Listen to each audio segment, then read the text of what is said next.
श्री गणेशाय नमः, श्री कृष्णाय नमः, श्री गणेशाय नमः, श्री सरस्वती नमः। देखिए आज आपको श्रीमद्भागवत महापुराण के 10वें स्कंद का 74वां अध्याय श्रवण कराता हूँ। आप प्रेम से मन लगाकर श्रवण कीजिए। 74 में राजसूय कियो युधिष्ठिर यज्ञ, तभी हनु शिशुपाल नृप कृष्णचंद्र सर्वज्ञ।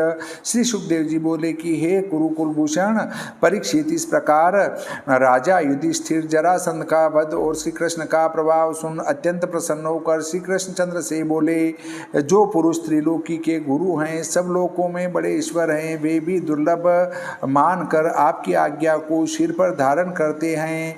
हे व्यापक कमल नयन, आप हम दुखी और सामर्थ्यपन का अभिमान रखने वालों की आज्ञा को सिर पर धारण करते हो, यह विनम्रता मात्र है। वास्तव में आपको यह बात संभव नहीं हो सकती।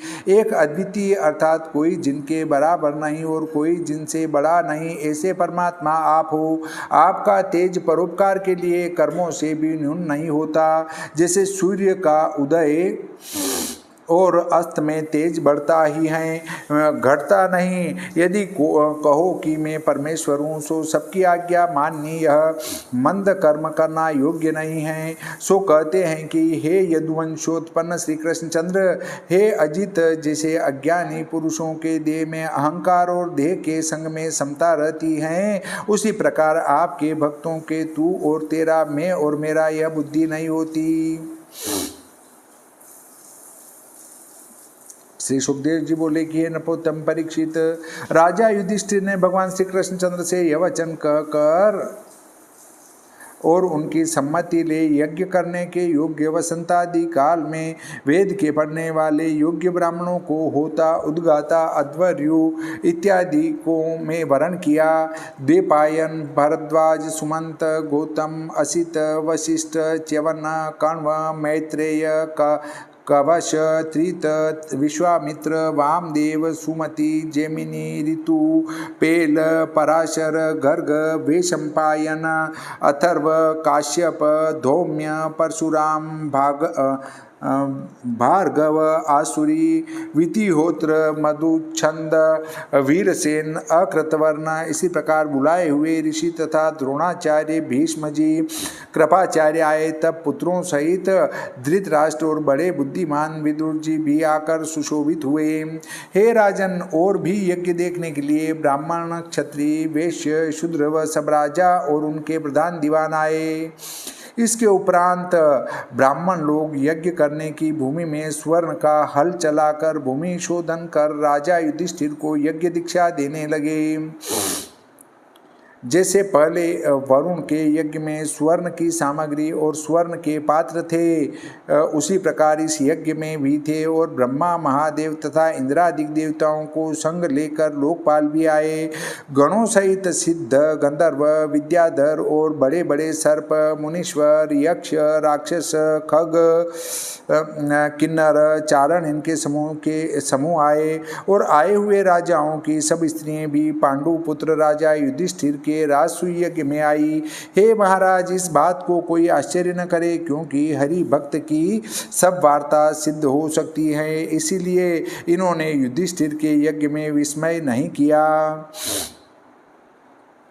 जैसे देवताओं ने वरुण का यज्ञ कराया था, उसी प्रकार देवताओं के समान कांति वाले ऋत्विज राजसूय यज्ञ करके विधिपूर्वक महाराज युधिष्ठिर से यजन कराने लगे। अतिशय करके सावधान पृथ्वी का पालन करने वाले राजा युधिष्ठिर ने जिस दिन सोमवल्ली कुट्टी गई, उस दिन यज्ञ कराने वालों का तथा बड़भागी जो सभा में मुख्य थे, उनका पूजन किया। सभा के बैठने वालों में प्रथम किसकी पूजा करनी चाहिए, यह विचार करते करते एक की अपेक्षा एक बड़ा है। इस कारण जब किसी का निश्चय न हुआ, तब युधिष्ठिर के भाई सहदेव ने कहा, भक्तों का पालन करने वाले अखंड रूप समस्त देवता व देश काल शिशुपाल, धनाधिक रूप भगवान श्री कृष्णचंद्र ही इस यज्ञ में पूजा करने के योग्य हैं। यह सब विश्व कृष्ण का ही रूप हैं और यज्ञाधिक भी कृष्ण रूप ही हैं, और अग्नि, आहुति, मंत्र, ज्ञान, उपासना आदि भी सब कृष्ण परायण हैं। वे सभा के बैठने वालों अजन्मा एक अद्वितीय कृष्ण हैं। सो अपने स्वरूप विश्व को अपने आत्मा से ही दूसरे की सहायता बिना उत्पन्न, पालन और नाश करते हैं। सब जनों के अनुग्रह से इस संसार में अनेक प्रकार के तप, योगादिक कर्म करके धर्मादिक रूप कल्याण को करते हैं, और अनेक प्रकार के सब कर्मों के फल भी सब कृष्ण के अधीन ही हैं। इसलिए सबसे बड़े भगवान श्री कृष्णचंद्र की ही पहले पूजा करने योग्य है, और इनकी पूजा करने से सब प्राणियों की पूजा हो जाएगी, और जो कोई पूजा के योग्य होगा उसकी भी पूजा हो जाएगी। इस कारण जो पुरुष पूजा के अनंत फल की चाहना करे वह पुरुष सब प्राणियों के आत्मा भेदभाव रहित और शांति परिपूर्ण भगवान वासुदेव की पूजा करे।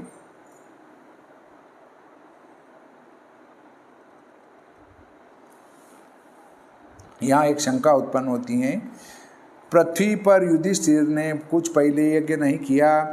यज्ञ तो सतयुग से अनेक राजा करते चले आए हैं, फिर युधिष्ठिर की यज्ञ में पहले पूजन करने के लिए देवता का विचार क्यों किया? कुछ ब्राह्मण भी प्रथम ही यज्ञ कराने के लिए नहीं आए? पहले सतयुग में ब्राह्मण सहस्रों यज्ञ करा चुके थे, फिर धर्मराज के यज्ञ में इतना विचार क्यों किया?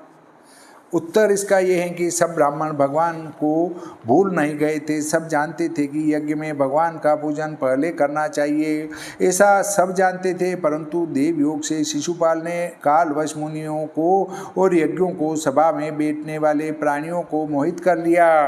काल के करके सब मुनिजन मोहित हो गए, क्योंकि जो यज्ञ में पहले पूजन करने योग्य कौन है ऐसा विवाद न होता तो शिशुपाल श्री कृष्ण की निंदा क्यों करता, और बिना निंदा किए भगवान उसको क्यों मारते? शिशुपाल के काल करके मोहित मुनि और सब सभा के बैठने वाले प्रथम पूजन करने योग्य का विचार करने लगे। हे महाराज, इतनी बात कह श्री कृष्णचंद्र के प्रभाव को जानने वाला सहदेव चुप हो गया, और उस समय सब श्रेष्ठ पुरुष सहदेव का वचन सुनकर सत्य कहा इस प्रकार कहकर बड़ाई करने लगे। स्नेह से विवल और प्रसन्न हो राजा युधिष्ठिर ने उन ब्राह्मणों के कहे हुए वचन सुन और सभा में बैठे हुए पुरुषों के हृदय का अभिप्राय जान इंद्रियों की प्रेरणा करने वाले भगवान श्री कृष्णचंद्र का पूजन किया।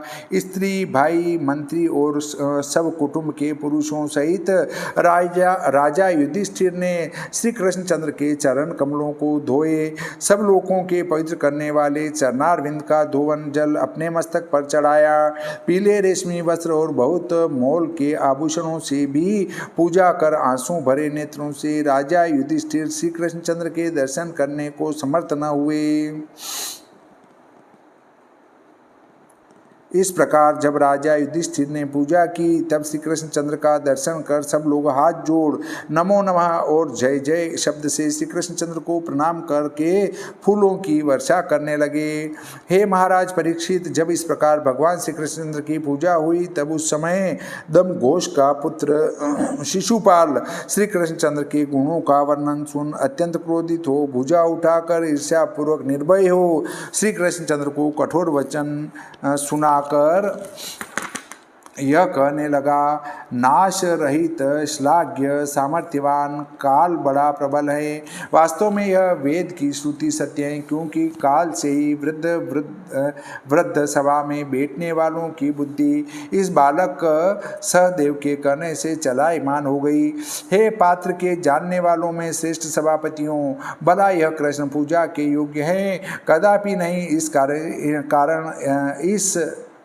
कारण इस बालक का वचन मानना उचित नहीं, क्योंकि तप करने वाले विद्वान, व्रती, ज्ञानी, पाप रहित, ब्रह्मनिष्ठ और लोकपालों से पूजित ब्रह्मर्षि इस सभा में विराजमान हैं। इन सबको त्याग गायों का चराने वाला और कुल को दोष लगाने वाला पूजा के योग्य कैसे हो सकता है? क्योंकि यज्ञ में देवताओं के योग्य बलि को कोआ कैसे ग्रहण करने योग्य हैं? न जिसका कोई वर्ण, न आश्रय और न कोई कुल है, संपूर्ण धर्म से बहिष्कृत, जैसे मन में आवे वैसे ही करे, गुणहीन, ऐसा कृष्ण कैसे पूजा के योग्य हो सकता है। राजा ययाति ने इसके कुल को शाप दिया और सत्पुरुषों ने जाति बहिष्कृत किया, और सर्वदा वृथा मदिरा पान करने वाला इसका कुल है। फिर इस कुल में आज कृष्ण कैसे पूजा के योग्य हो सकता है। ब्रह्मर्षि सेवित देशों को त्याग, ब्रह्म तेज रहित समुद्र के किले का आश्रय लेकर यादवों में चोर के समान बाधा देता है। हे भूपाल, नष्ट, मंगल, शिशुपाल और भी अनेक प्रकार के अमंगल वचन कहता रहा, परंतु जैसे सिंह सियारों के बोलने पर ध्यान नहीं देता है, उसी प्रकार भगवान श्री कृष्णचंद्र कुछ न बोले। सभासद दुसह भगवान श्री कृष्णचंद्र की इस प्रकार निंदा सुन कर्ण मुंद कर अत्यंत क्रोधित हो शिशुपाल को गाली देने लगे, क्योंकि भगवान की निंदा अथवा भगवत परायण पुरुषों की निंदा सुनकर जो पुरुष उस स्थान से न उठ जाए, वे पुरुष अपने पुण्य से भ्रष्ट होकर नरक में गिरते हैं। मतलब जहाँ कहीं भगवान की निंदा हो रही हो वहाँ से उठने में ही फायदा है। अगर आप भगवान की निंदा सुनेंगे तो आपका पुण्य नष्ट होकर आप सीधे नरक लोक में चले जाएंगे। इसके उपरांत हे परीक्षित, क्रोध से पांडु के पुत्र और मत्स्य देश व संजय देश के राजा अपने अपने शस्त्रों को उठाकर शिशुपाल के मारने को उपस्थित हुए। हे भरतवंशोत्पन्न परीक्षित, इसके पीछे घबराहट रहित शिशुपाल ने श्री कृष्णचंद्र के पक्ष वाले राजाओं को मारने के लिए ढाल और अत्यंत तीक्ष्ण धार वाली तलवार ग्रहण की।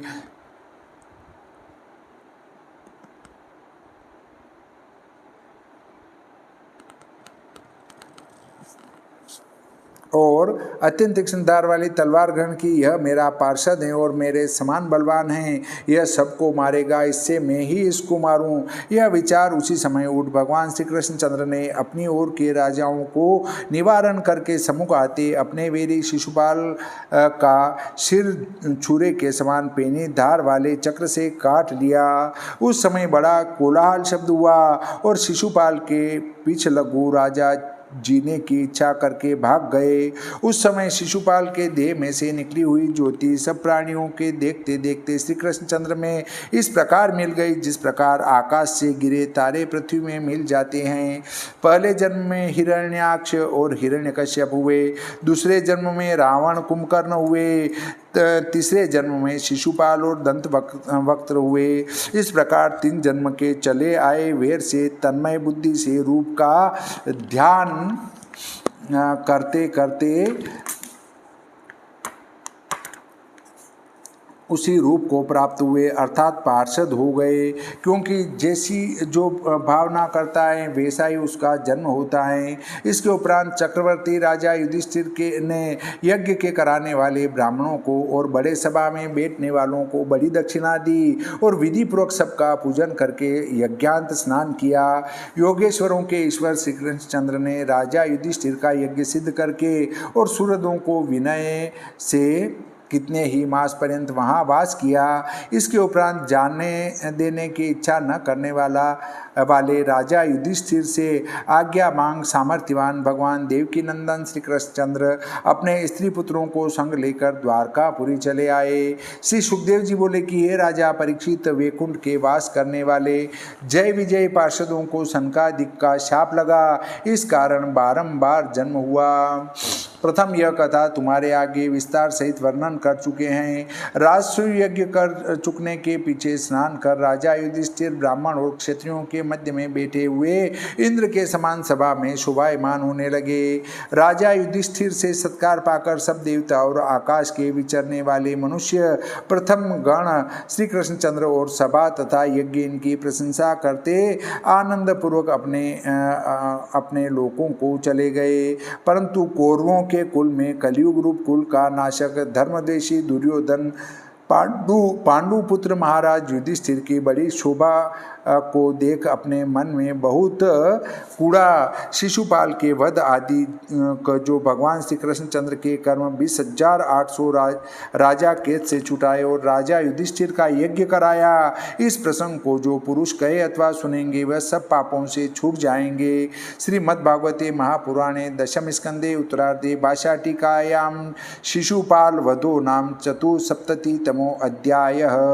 श्री सरस्वती मैया की जय, श्री गणपति जी महाराज की जय, श्री कृष्णचंद्र भगवान की जय, श्री रामचंद्र भगवान की जय, श्री बजरंग बली की जय।